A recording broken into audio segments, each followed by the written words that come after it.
Welcome to today's video. We're going to be changing brake pads on Honda S2000. Here's the brake pads, brand new. Firstly, place your jack underneath the car. Pump it up and just make sure that you've got the jack in the correct place. And then once you've got the jack to a suitable height, stick your axle stand underneath. And then once that's in, just slowly lower the car back down onto the axle stand. After that, you can undo your wheel nuts. I had already previously loosened these off when the car was on the ground. Just remove your wheel nuts, just put them to one side.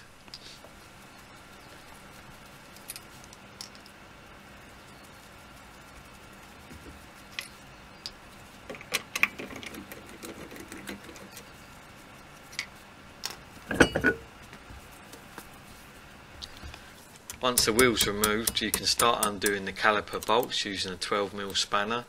I use a mallet just to give them a tap to get them started, and then after that you can undo the rest of it just using your fingers. The most important thing when removing the caliper is to make sure that you have some support for the caliper so that it doesn't hang on the brake pipe. So what I normally use is put a few cable ties together and either tie it to the upper arm or tie it to the spring or shock. The caliper will be a bit tight to remove, but just slide it off gradually.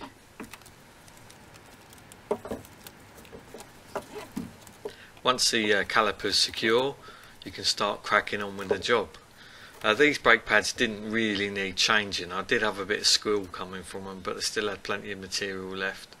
But I decided I wanted to get rid of them. They weren't particularly a good pad. Then remove the shims that are placed in the caliper bracket to stop the pads from rattling around when you're driving. Just use pliers to pull those out. Make sure you clean the grooves that the shims sit in to ensure that they sit flush against the surface. I just use a screwdriver and just clean it out, and a bit of rag. Make sure you clean out the front and the back of them. It just means that the pads will sit a lot better in the caliper bracket. Next, pull the caliper slider out. As you can see, this is quite dirty, this one.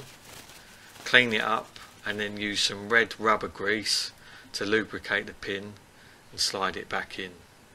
It should be quite free to move, it shouldn't be seized. Make sure you do the top and the bottom ones. The pins are different, so make sure you put them in the right place.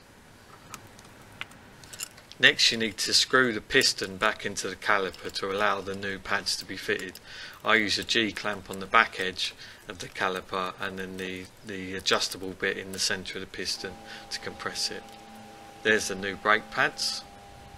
Refit the caliper bracket shims.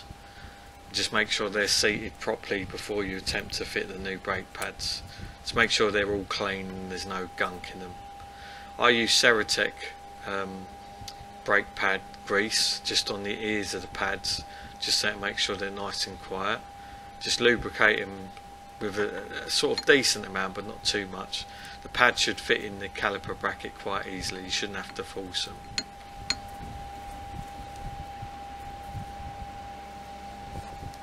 Make sure you lubricate the caliper piston and the caliper's ears, just so that they make a good contact on the outside of the pad.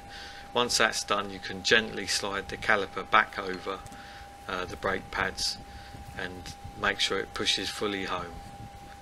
After that, you can screw the two mounting bolts in.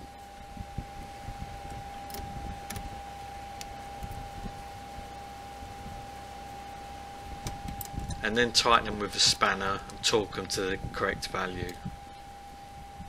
I do this by hand as I have a rough idea of how tight it should be. And there's the finished caliper. Give it a quick check, make sure it can't wobble around, and then refit the wheel.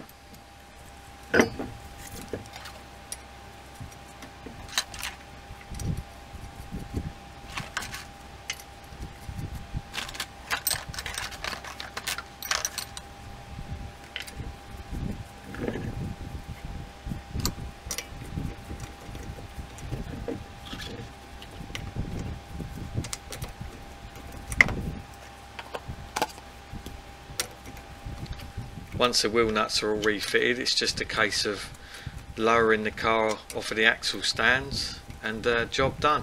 Torque the wheel nuts back up fully to the recommended settings, and then you're done. Just go easy on the brake pads, make sure you pump the brake pedal to get the pistons to engage with the pads before you drive.